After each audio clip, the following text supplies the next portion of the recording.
अस्सलामु अलैकुम वरहमतुल्लाहि वबरकातुहू। आप लोगों के बहुत सारे मसाइल हमारे पास है, लेकिन उन तमाम मसाइल में से जो सबसे ज़्यादा मसाइल हमारी नज़रों के सामने से गुज़र रहे हैं वो हैं जिनके ऑलरेडी हमने जवाबात दे दिए हैं। और जैसे कि आपको पता होना चाहिए कि जब भी हम एक एपिसोड बनाते हैं तो उस एक एपिसोड में तकरीबन 10 से 12 सवालात होते हैं, 10 से 12 मसाइल होते हैं। आप क्या करते हैं, ओपन होने के बाद सरासरी देखते हैं कि मैंने जो क्वेश्चन किया था, मैंने जो सवाल किया था वो है या नहीं। अगर शुरू में आपको नहीं लगता है तो आप उसको स्किप कर देते हैं, छोड़ देते हैं, फिर बाद में एक नया क्वेश्चन करते हैं, जिसकी वजह से होता ये है कि सिर्फ सवालों की तादाद हमारी नज़रों के सामने बढ़ती है। आपके जवाब आपको मिल चुके हैं, आपने देखा नहीं है क्योंकि टाइटल पर आपके सवाल लिखे हुए नहीं है, टाइटल पर आपका नाम लिखा हुआ नहीं, तो आपको लगता है कि नहीं मुफ्ती साहब ने हमारे सवाल का जवाब दिया ही नहीं, जो कि सरासर गलत है। ठीक है, मैंने इतने सवाल देखे हैं हर एक प्लेटफॉर्म पर, ज़्यादातर जो सवालात है आपकी यूट्यूब कमेंट के अंदर ही देख रहा हूँ कि बार बार रिपीट किए जा रहे हो, जबकि आपके सवालों के जवाब दिए अरसा हो चुका है, हफ्ते हो चुके हैं, महीने हो चुके हैं, लेकिन बार बार आप कर ही रहे हैं, वीडियो को देख ही नहीं रहे हैं कि मेरा सवाल का जवाब उसके अंदर मौजूद है और वो मैं उसको जवाब ले लूँ, समझ लूँ। महीना गुजर चुका है, 2 महीने हो चुके हैं, लेकिन अभी तक आपके सवालात आ ही रहे हैं। तो जो रिपीटेड सवालात होते हैं करने की ज़रूरत नहीं रहेगी अगर बाकायदा आपने तमाम वीडियोस को देख लिया। यहाँ पर 2 फ़ायदे होंगे, अगर आपके सवाल का जवाब मिल गया तो अल्हम्दुलिल्लाह, बहुत अच्छी बात। अगर नहीं मिल सका तो आपके जो भाई बहनें हैं वो जो सवालात करते हैं, उन सवालात और उनके जवाबात को जब आप सुनोगे तो आपके फ्यूचर में पैदा होने वाले सवालों के जवाबात भी आपको मिल जाते हैं और आपका माइंड बिल्कुल शार्प हो जाता है। तो इन तमाम बातों का ख्याल करें। खैर, बढ़ते हैं हमारी मजलिस की तरफ। शाहनवाज़ भाई ने सवाल किया है, वो कहते हैं कि मुफ्ती साहब मसला ये है कि जो चोरी का माल होता है उस चोरी के माल को हम ख़रीद सकते हैं या नहीं। शाहनवाज़ भाई देखिए, आप शॉप में चले गए, कोई ब्रांडेड शॉप भी हो सकती है या फिर ऐसा जो लोकल बाज़ार होता है वहाँ पर भी हो सकता है। बहुत सारी जगह, हर गांव के अंदर एक चोर बाज़ार के नाम से मशहूर है। बहुत सारी चीज़ें वहाँ पर चोरी की होती है, बहुत सारी नहीं भी होती है, और बहुत सारे लोग पर्सनली तौर पर भी अपनी चीज़ों को ख़रीद व फ़रोख्त करते हैं। तो इन तमाम चीज़ों पर, आम जगहों पर, पब्लिक मकामात पर और कहीं पर भी जब भी आप कोई सामान ख़रीद रहे हैं तो ख़रीदने के वक्त अगर आपको यकीनी तौर पर पता है कि नहीं ये जो सामान मैं ले रहा हूँ, चाहे ये तोता है, मैना है, बिल्ली है, या फिर मोबाइल है, चार्जर है, या फिर कोई इलेक्ट्रिक चीज़ है, तो ये तमाम चीज़ें चोरी की है। यकीन अगर आपको है किसी भी सोर्स से, बहुत सारे सोर्सेज होते हैं, आपके पास बिल होना चाहिए, बहुत सारी चीज़ें हैं, आप तो बहुत ज़्यादा नॉलेजेबल लोग हो, तो जब आपको इस बात की भनक भी लग जाए और यकीन हो जाए कि नहीं ये फ़ला चीज़ चोरी की ही है, तो यहाँ पर यकीनी तौर पर आपके लिए ख़रीदना जायज़ नहीं है, हराम है, नाजायज़ है। दूसरी चीज़ ये है कि आपको यकीन तो नहीं है, यानी आपने बिल वगैरह देखा, आपने बहुत सारी चीज़ें देख ली, आपको थोड़ा सा डाउट पैदा हो रहा है, आपको कंफर्मेशन नहीं मिल पा रही कि नहीं ये चीज़ प्योरली जायज़ हो सकती है, प्योरली इसी आदमी की है। तो जब आपको शक और शुबा हो जाए तो यहाँ पर एहतियात ही कर लो, किसी दूसरी शॉप से ख़रीद लो, किसी दूसरे बाज़ार से ख़रीद लो, किसी दूसरे पर्सन से, किसी दूसरे आदमी से ख़रीद लो। इस आदमी से मत ख़रीदो जिसके बारे में आपको थोड़ा सा डाउट हो रहा है कि हो सकता है ये चीज़ जो है तो चोरी की हो। तीसरी चीज़ ये कि अगर मालिक की तलाश के बावजूद जो आदमी माल बेच रहा है उसके बारे में आपको कंफर्मेशन है कि यह आदमी अब जो माल बेच रहा है चोरी का है, 100% चोरी का है, लेकिन ये इस गरज से बेच रहा है कि इसने हर जगह इश्तिहार दे दिया, हर जगह उसने ऐलान कर दिया, और अपनी जो टीवी होती है वहाँ पर उसने ऐलान कर दिया, नेट पर उसके ऐलानात डाल दे, व्हाट्सएप पर, फेसबुक पर और ट्विटर पर, जहाँ जहाँ जितने भी सोर्सेज हो सकते हैं कि ऐलान किया जाता है कि भाई मुझको ये फ़लाँ चीज़ मिली है, आप आइए, आपकी निशानी बतलाइए और चीज़ को लेकर चले जाइए। आपने हर जगह पर ऐलानात कर दिए, हर जगह पर आपने इश्तिहारात लगवा दिए, लेकिन वो आदमी आप तक आया नहीं। ठीक है, नहीं आया तो क्या, अब मालिक के ज़िम्मे होता है कि उस चीज़ को संभाल कर रखे, और जब भी उसका मालिक आएगा, चाहे वो अगले 10 साल में हो, 5 साल में, 50 साल में, अगली पीढ़ी में कभी भी आओ, तो उसको वो चीज़ वापस करनी होती है। तो कुछ चीज़ ऐसी होती है जिसको संभाल कर रखा जा सकता है। ये एक माउस है, इसको आप संभाल कर रख सकते हैं, 10 साल भी रख सकते हैं, कोई टेंशन की बात नहीं है। लेकिन कुछ चीज़ें ऐसी होती है जिसकी एक्सपायरी होती है। मान लीजिए खाने की कोई चीज़ थी जिसकी एक्सपायरी 2 महीने की होती है, 50 दिन की होती है, 10 दिन की होती है, तो उस चीज़ को उसी डेट में ख़त्म करना ज़रूरी होता है। अब जो मालिक था उसने ये देखा कि ये चीज़ तो मेरे पास पड़ी पड़ी सड़ जाएगी, ख़राब हो जाएगी, जिसकी वजह से किसी का फ़ायदा नहीं होगा। जिस आदमी की वो चीज़ थी वो भी बाद में अगर आएगा, 2 महीने के बाद आएगा लेगा, तो उसके खाने के लायक नहीं होगी। तो क्या करता हूँ मैं कि मैं चीज़ बेच देता हूँ। बेचने के बाद जो उसकी रकम आएगी वो रकम मैं संभाल के रखूँगा, और जब भी वो मालिक आएगा 10 दिन के बाद, 50 दिन के बाद, 2 साल के बाद, उसको मैं वापस कर दूँगा। इस नीयत से अगर कोई आदमी बेच रहा है और जो बेचने वाला होगा वो भी आपको पूरी तफसील बता देगा, नहीं भाई ये चीज़ चोरी की नहीं है, मुझको ऐसी मिली हुई है जिसके बारे में इसका मालिक मुझको पता नहीं है, लेकिन मैं बेच रहा हूँ इसलिए कि उसकी रकम मैं संभाल कर रखूँगा और फिर बाद में उसके मालिक को वापस कर दूँगा। तो ऐसी चीज़ आप ख़रीद सकते हैं, और बेचने वाला जो होता है वो आदमी भी इस माल को बेच सकता है। तो यहाँ पर कुल 2-3 चीज़ें हो गई। जब आपको कन्फर्मेशन हो जाए कि ये आदमी ये चीज़ फला बिल्कुल नाजायज़ हराम चोरी वाली है तो आप ना ख़रीदें, शक हो जाए तो एहतियात करें। और अगर कोई आदमी यकीनी तौर पर कोई ऐसी मिली हुई चीज़ें, चोरी तो नहीं कहा जा सकता, मिली हुई चीज़ कही जा सकती है, तो इसके बारे में पूरी जो है तो तफसील आपके सामने आ गई है। ठीक है। इब्राहिम हुसैन कहते हैं कि मैंने बार बार आपसे एक ही टॉपिक पर सवाल पूछकर आपको परेशान किया है, इसके लिए मैं माफ़ी चाहती हूँ। अब सिर्फ़ आखिरी बात और बता दीजिए कि आज से 6-7 साल पहले हम मार्केट गए थे, उस एरिए में पिग बहुत ज़्यादा है। अच्छा, आप वही हैं जिन्होंने पिग के बारे में सवाल किया था, उसी के बारे में आप बहुत ज़्यादा परेशान हैं, और इसी सिलसिले को लेकर हमने बहुत एक इमोशनल एक वीडियो बना दिया था, लेकिन शायद उसकी वजह से भी आपकी प्रॉब्लम सॉल्व नहीं हुई। तो देखिए फिर से आपको बतलाते हैं कि ये जो 6 साल पहले, 7 साल पहले जो पिग आपकी जो पॉलीथीन थी, आपकी जो थैली थी, उसको टच कर गया था, फिर आपने उसको लाकर अपने ड्रेसिंग टेबल पर रख दिया था। उन 5-6 सालों के दरमियान इतना वक्फ़ा हो चुका है कि शायद आपके पास वो ड्रेसिंग टेबल भी मौजूद नहीं होगा। उसको आपने कबाड़ी के हाथ बेच दिया होगा, या फिर वो तबाह बर्बाद हो गया होगा, या ये कि होगा, लेकिन उसके 5-6 सालों में कई मरतबा ईद आई है, कई मरतबा बकरीद आई है, कई मरतबा त्यौहार, शादी, खुशी, गमी के मौके आपके यहाँ पर आए हैं। 10 मरतबा उसको आपने पानी से धुल लिया होगा, कपड़े से साफ़ किया होगा। अब आप ही बतलाइए इन 6-7 सालों के दरमियान में कितनी मरतबा आपने उसकी सफाई की है? क्या अभी तक वो पाक नहीं हुआ? एक कॉमन सेंस वाली बात है, आप ये खुद बतलाइए, मैं कोई जज करने वाला नहीं हूँ।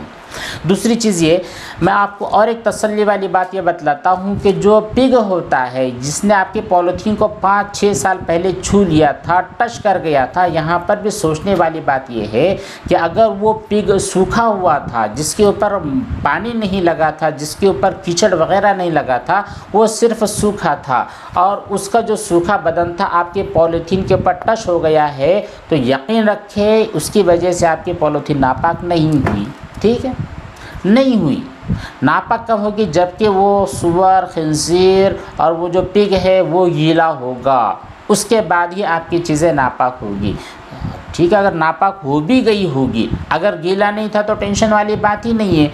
और अगर मान लीजिए गीला था, तो गीला होने की वजह से आपकी पॉलीथीन हो गई है, गीली हो गई है, वो टच हो गई है, फिर आपने इतना ट्रैवल करके बाज़ार से आप घर पर गए हैं, 2-4 किलोमीटर तो दूर आपका बाज़ार होगा, फिर रास्ते में हवा लगी, फिर वो सूख गया, सूखने के बाद आपने ड्रेसिंग टेबल पर रखा तो कुछ मसला नहीं है।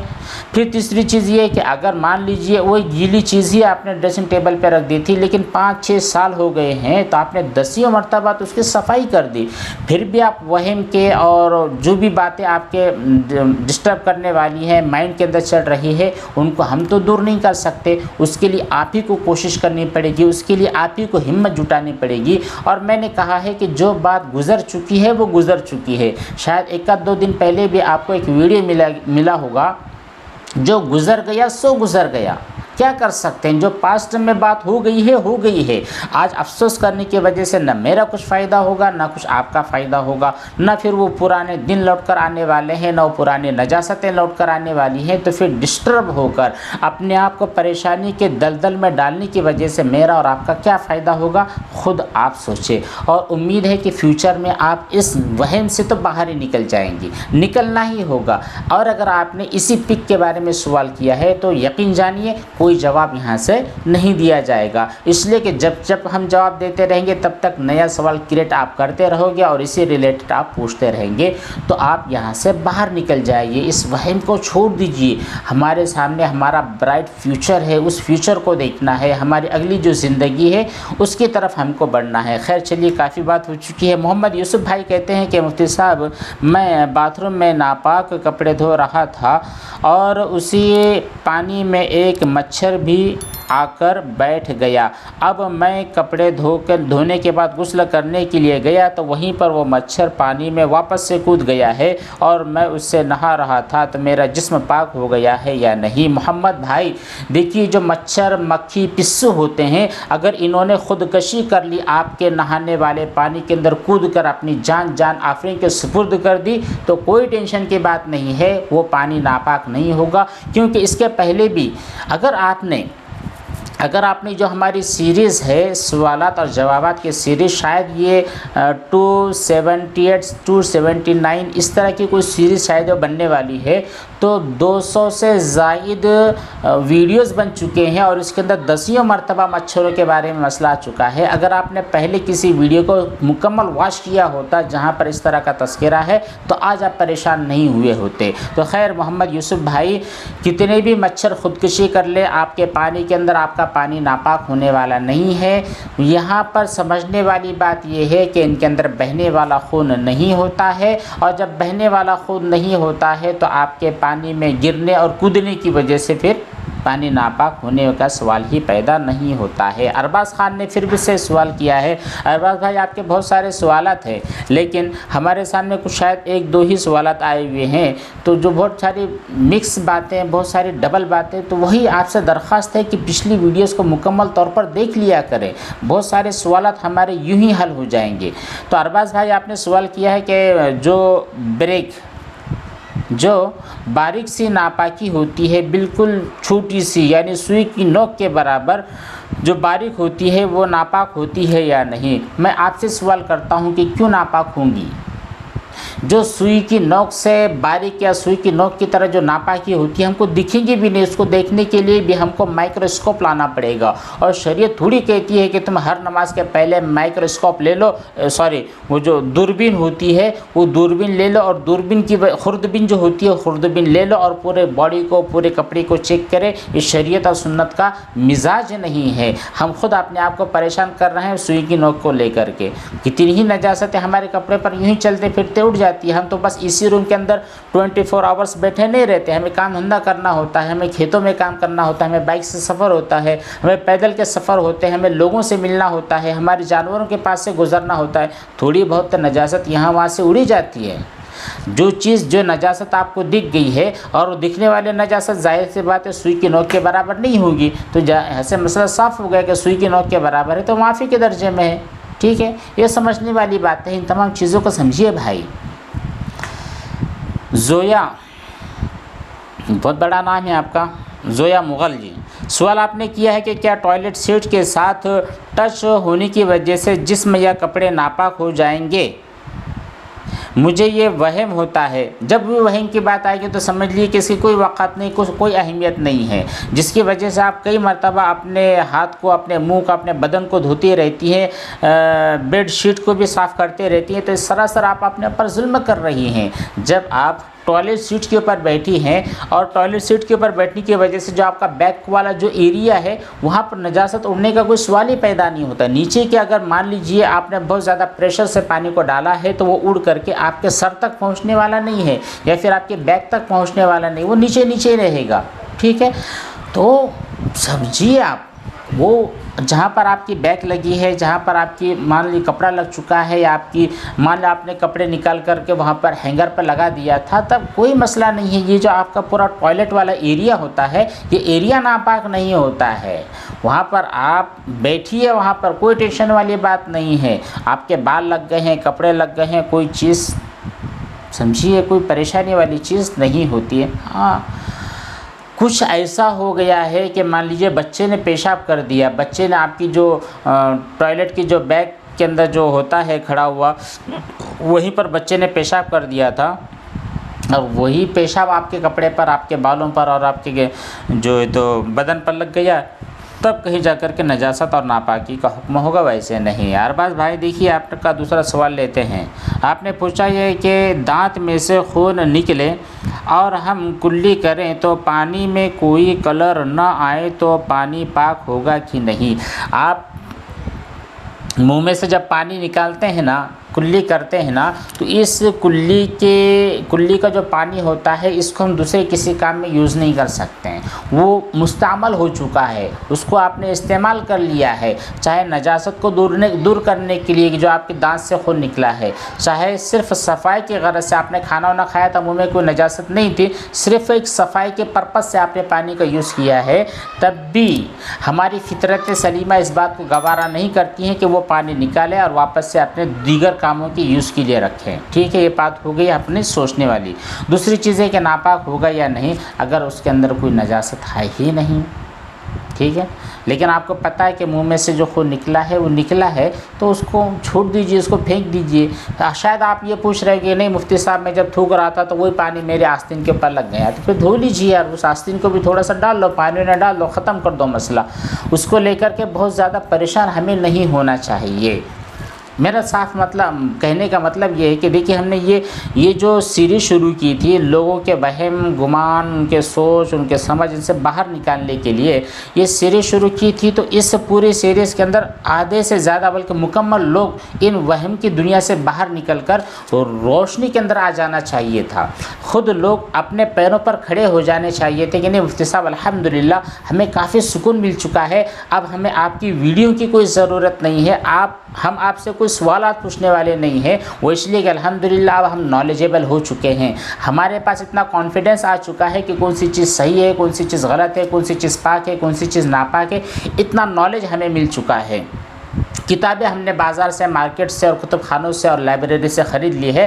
अब आज के बाद से हम आपकी वीडियोस नहीं देखने वाले, जो भी मसला आएगा हम डायरेक्टली बुक से हल कर लेंगे। ये कॉन्फिडेंस आपके अंदर आना चाहिए था, लेकिन मैं देखता हूँ कि नहीं, हो ही नहीं रहा है। आप लगातार ये वीडियो को देखते हैं, आपका एक मसला हल होता है, वापस दूसरा एक मसला खड़ा हो जाता है। तो ऐसी बातें नहीं होनी चाहिए, तो आप खुद कफ़ीर हो जाने चाहिए थे इन तमाम मैटर्स के अंदर। खैर, अब भी मौका है, देखिए मार्केट में आप जाइए, बहुत अच्छी अच्छी किताबें हैं, उन किताबों को लीजिए। ये जो होते हैं ना सोशल मीडिया, इसके ऊपर आप डिपेंड ना रहिए, कोई फ़ायदा नहीं है।